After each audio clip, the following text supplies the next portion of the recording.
Bonjour et bienvenue dans cette vidéo. Je suis Ami Sikayumba Glody, étudiant en L2 Gestion des entreprises dans le département d'administration des affaires. Et il sera question tout au long de cette vidéo d'apporter une synthèse au premier chapitre du livre intitulé Crafting and Executing Strategy, The Quest for Competitive Advantage, que nous pouvons traduire par l'élaboration et la mise en œuvre de la stratégie, la quête pour un avantage compétitif. Et comme le précise cet intitulé, nous verrons comment appréhender certains concepts et des cas qui y sont traités. Alors, pour débuter, nous avons un exemple de situation, opening case. Et il s'agit ici de l'évolution de la firme Apple, qui passe d'une entreprise au bord de la faillite en 1997 à une société prospère et même la plus précieuse au monde en 2012. Et grâce à des stratégies bien conçues et exécutées, Apple a réussi à se démarquer de ses concurrents en lançant des produits innovants tels que l'iPod, l'iPhone et l'iPad. Et ces produits lui ont permis de s'imposer sur le marché de l'électronique grand public ainsi que de connaître une croissance rapide. Alors, la stratégie de cette société a justement consisté à créer des produits qui sont devenus la référence des autres appareils tout en offrant une expérience complète à des plateformes connectées telles que iTunes ou App Store. Et cette approche lui a permis de générer des profits impressionnants ainsi que de devenir un leader incontesté dans l'industrie de la technologie. Et en abordant le chapitre proprement dit, nous comprenons qu'il s'agit ici de la capacité des organisations à maintenir des périodes prolongées de rentabilité et de croissance en dépit des défis de l'environnement concurrentiel. Et ce texte met en évidence certaines entreprises qui ont réussi à prospérer grâce à une stratégie bien conçue et bien exécutée, leur permettant de saisir des opportunités, de s'adapter aux changements du marché, ainsi que de rivaliser avec succès. Et nous avons la question « What do we mean by strategy ?» que nous pouvons traduire par « À quoi faisons-nous allusion par la stratégie ?» Et pour répondre à cela, nous devons d'apporter des éléments de réponse aux questions suivantes. What is our present situation? What do we want to go from here? And how are we going to get there? Et tout au long de cet énoncé, nous voyons que la stratégie nous est présentée comme un élément crucial de gestion, déterminant ainsi la capacité d'une organisation à maintenir un avantage concurrentiel durable. Et le texte pose également les bases pour une compréhension approfondie de la stratégie ainsi que de son importance dans la réussite à long terme d'une organisation. Et dans la suite, nous pouvons voir que la stratégie d'entreprise est essentielle pour orienter une organisation vers le succès à long terme. Elle implique d'ailleurs une évaluation de la situation actuelle de l'organisation, la définition de sa vision future et la conception d'un plan d'action pour y parvenir. Alors, elle prend également en compte les forces et faiblesses concurrentielles de l'organisation, le changement de l'environnement commercial et les ressources disponibles. Elle doit alors être flexible pour s'adapter aux changements et s'aligner sur la vision et les valeurs de l'organisation. Aussi, la mise en œuvre de la stratégie est souvent le défi le plus difficile pour les dirigeants, car certaines organisations adoptent une approche planifiée et détaillée, tandis que d'autres préfèrent des approches plus souples. Les employés sont de plus en plus impliqués dans la réflexion stratégique et la mise en œuvre de la stratégie. La stratégie commerciale d'une organisation, elle, est définie par les choix stratégiques de la direction qui déterminent les actions à entreprendre pour atteindre les objectifs stratégiques. Une stratégie bien élaborée tient alors compte des avantages concurrentiels, des aspirations de l'organisation et des besoins des clients ainsi que des ressources disponibles tout en restant adaptable au changement de l'environnement commercial. Et elle sert aussi de cadre cohérent pour la prise de décision et l'alignement de l'organisation Tout cela afin de créer de la valeur pour toutes les parties prenantes. Et pour la suite, tout en lisant le texte, nous comprenons également que la stratégie d'une entreprise est essentielle pour permettre aux organisations de surpasser leurs concurrents, mais pas seulement, aussi d'améliorer leur performance à long terme. Elle consiste alors à faire des choix stratégiques uniques pour différentes parties de l'organisation, telles que la réduction des coûts, la supériorité des produits, la diversification ou la spécificité du marché ciblé. Cette stratégie doit ainsi se démarquer de celle des concurrents et créer un avantage concurrentiel en attirant les clients de manière différenciée. Et, et quant à cela, les mauvais choix stratégiques peuvent entraîner des conséquences négatives à long terme pour l'organisation. Nous devons également noter que la stratégie d'entreprise est pertinente pour toutes les organisations, qu'elles soient grandes ou petites, à but lucratif ou non. Et cette stratégie fournit une orientation générale et des directives sur ce que l'organisation doit faire ou ne pas faire. Elle, elle peut être discernée par les décisions et les actions prises sur le long terme et peut être reflétée également dans la vision et la mission de l'organisation. Ainsi, une stratégie solide permet à l'organisation d'atteindre ses objectifs commerciaux et d'assurer sa durabilité à long terme. Tout en continuant de lire le texte, nous comprenons également que le texte met en évidence l'importance de fournir une orientation et des conseils dans la stratégie d'une organisation, notamment lorsqu'elle adopte une approche ascendante et émergente. Le texte que nous avons à la page 7 souligne également l'importance d'obtenir un avantage concurrentiel sur le marché, tout en répondant de manière plus efficace et plus efficiente aux besoins des clients. Et un avantage concurrentiel durable est alors essentiel pour assurer la rentabilité et la pérennité de l'organisation. Cela signifie qu'elle doit être capable de maintenir cet avantage malgré les tentatives des concurrents pour le reproduire. Ainsi, les actions et les décisions stratégiques prises par une organisation ainsi que sa capacité à se différencier de ses concurrents sont essentielles pour son succès à long terme. Et comme vous pouvez le voir à la page 8, nous avons une illustration où il nous est dit qu'en 2012, malgré un ralentissement économique mondial, la firme McDonald's a réussi à établir de nouveaux records de vente. Et avec près de 68 millions de clients visitant ses 33 000 restaurants répartis en 119 pays chaque jour, l'organisation a enregistré des revenus de plus de 27 milliards de dollars et des bénéfices de 8,2 milliards de dollars en 2011.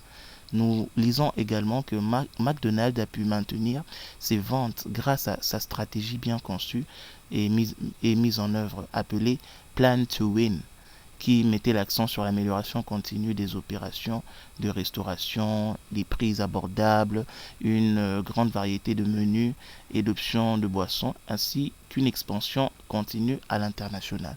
Et aussi, cette approche lui a permis de se démarquer sur le marché et de maintenir sa performance même pendant la crise économique.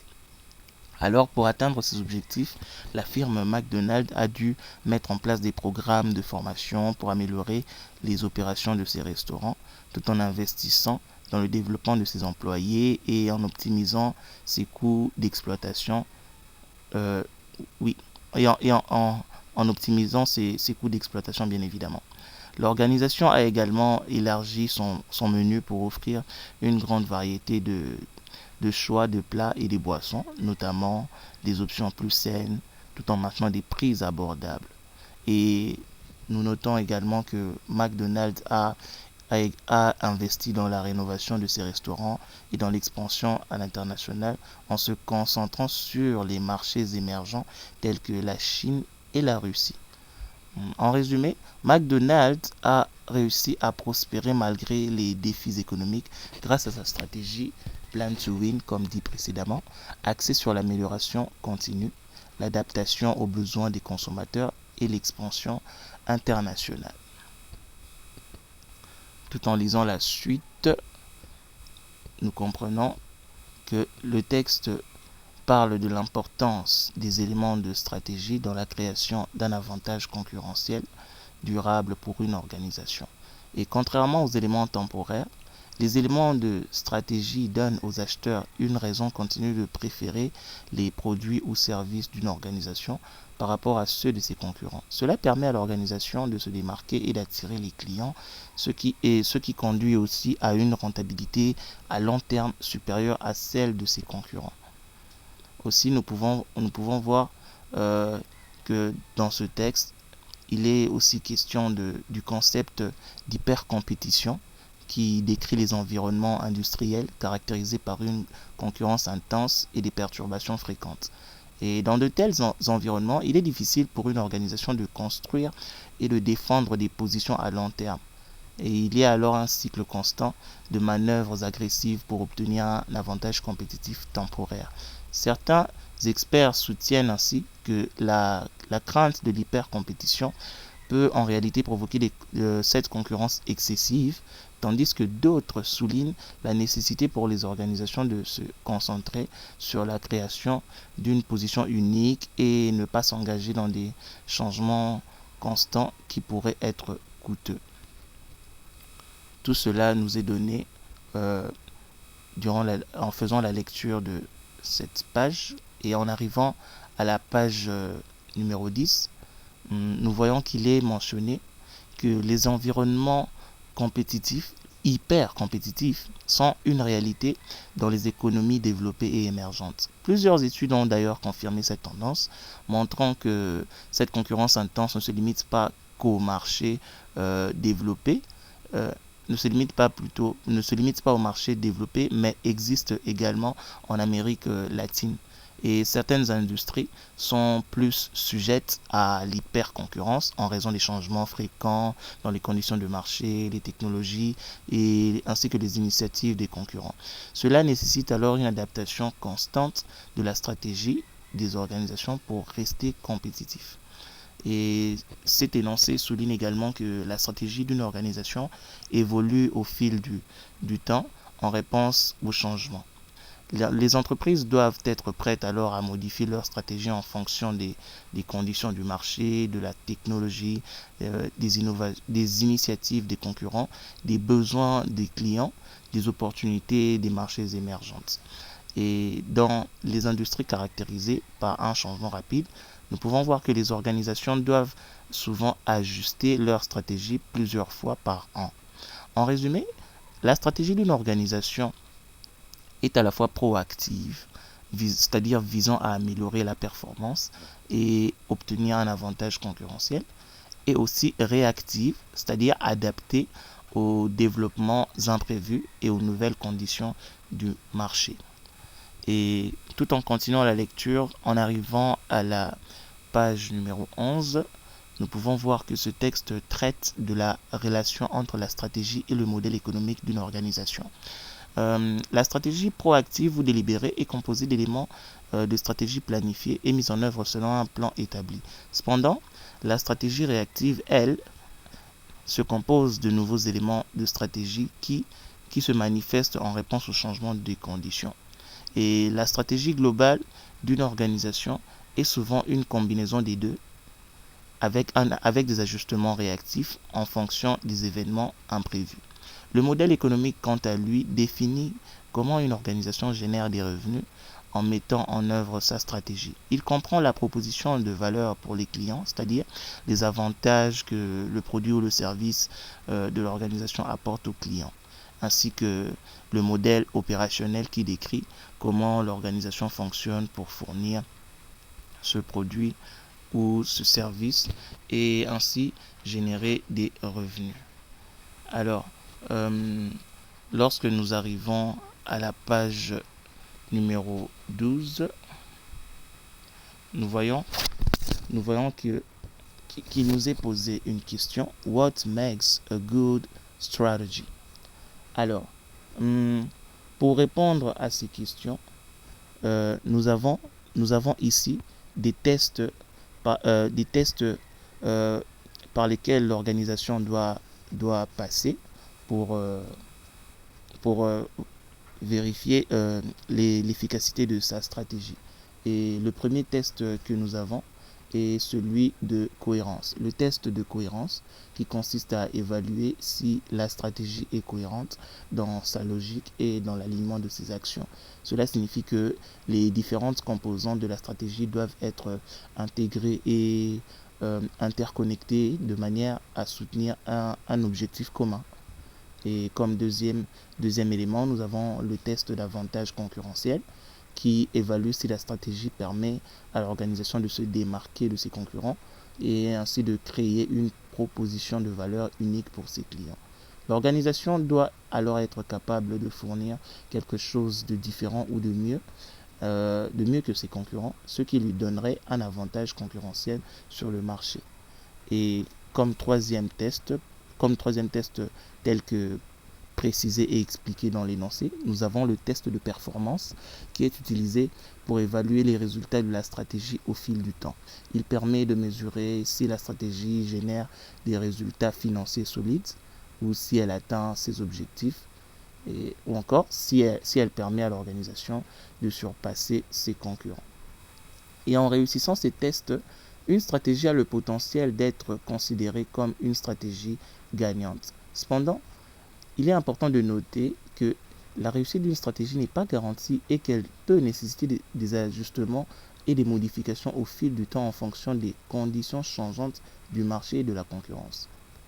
Et tout en continuant la lecture, nous pouvons voir que le dernier texte explique trois tests qui peuvent être utilisés pour évaluer la pertinence d'une stratégie et déterminer si elle a le potentiel d'être gagnante.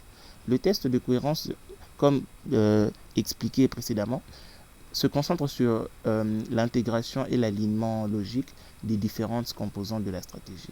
Le test d'avantage concurrentiel, lui, par contre, évalue si la stratégie permet à l'organisation de se démarquer, de proposer une valeur unique aux clients par rapport à ses concurrents.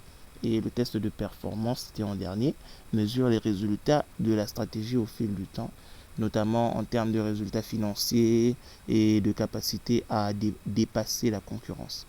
En réussissant tout cela, c'est-à-dire en passant par tout cela, une stratégie a de meilleures chances de conduire à la rentabilité. Mais il est important de noter que l'adaptabilité et les ajustements sont nécessaires pour faire face aux changements du marché et de la concurrence. Et pour résumer cette partie, nous pouvons dire que la pertinence du modèle économique d'une organisation réside dans sa capacité à offrir de la valeur aux clients et à générer des revenus suffisants pour couvrir les coûts. Et aussi, une stratégie réussie doit être cohérente, offrir un avantage concurrentiel et montrer des performances solides au fil du temps. Cependant, il est important de comprendre aussi que la réussite d'une stratégie n'est pas garantie, qu'elle nécessite une adaptation continue pour rester pertinente face aux évolutions du marché.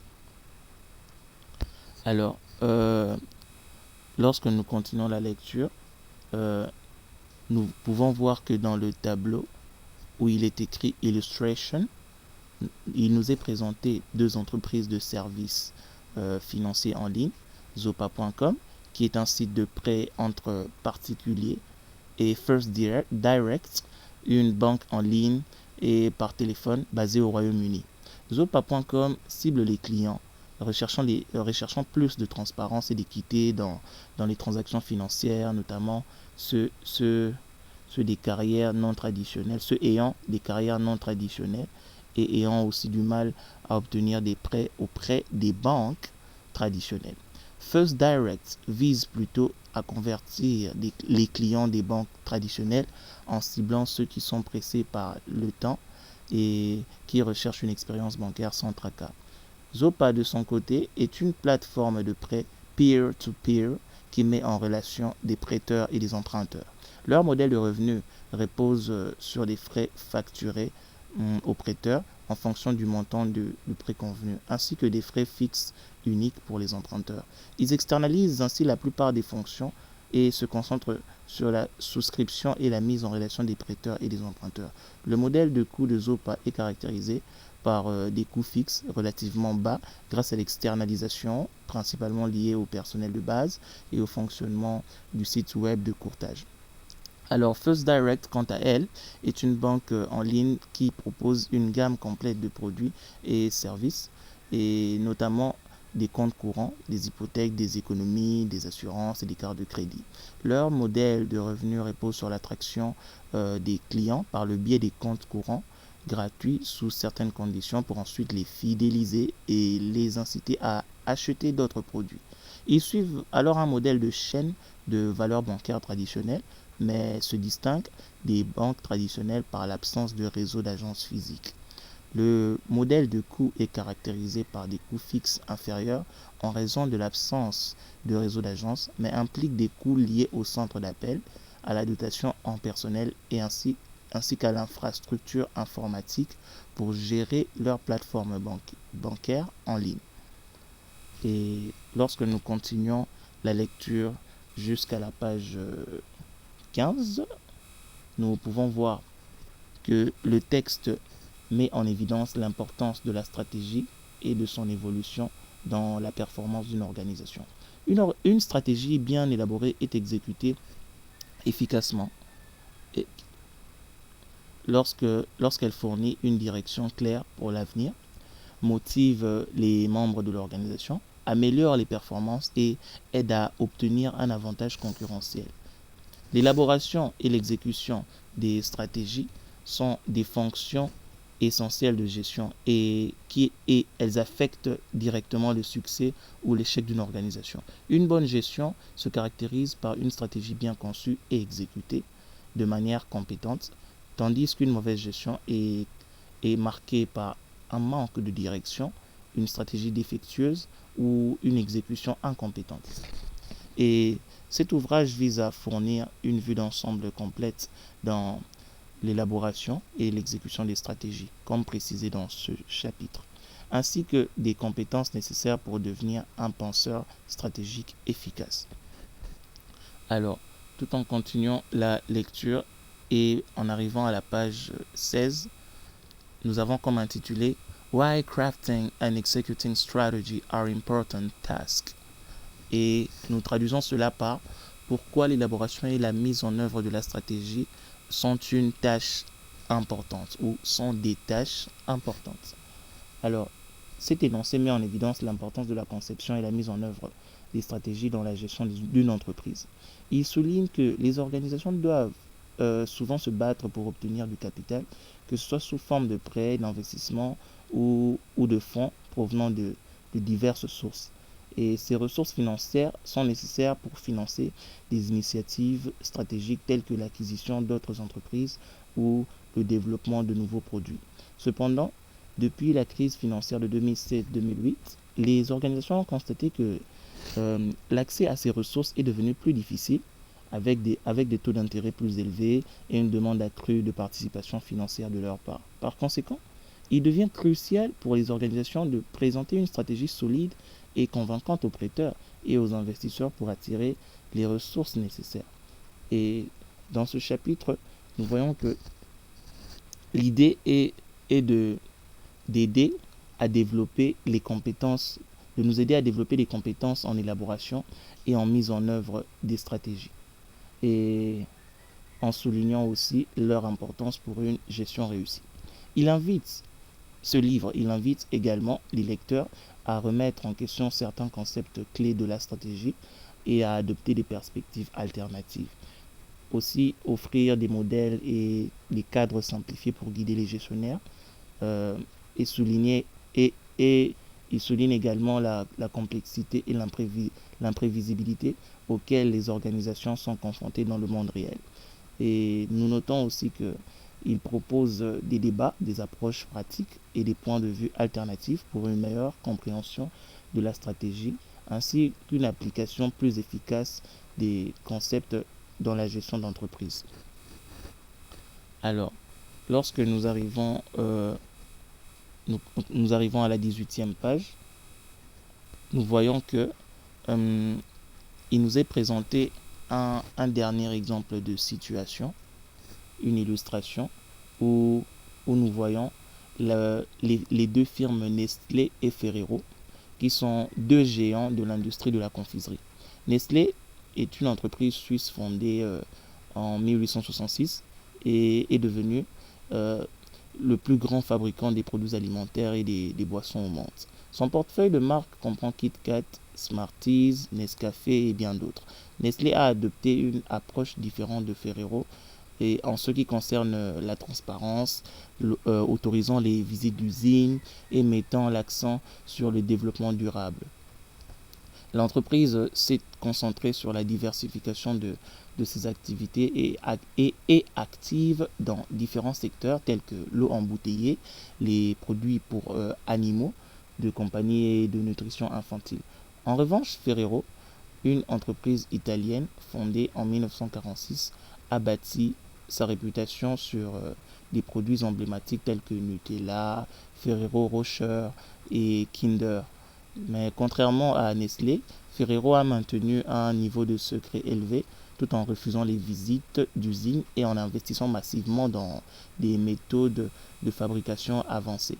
L'entreprise a alors privilégié le contrôle de la chaîne de valeur, gérant sa propre distribution et développant en interne la majorité de sa technologie de production.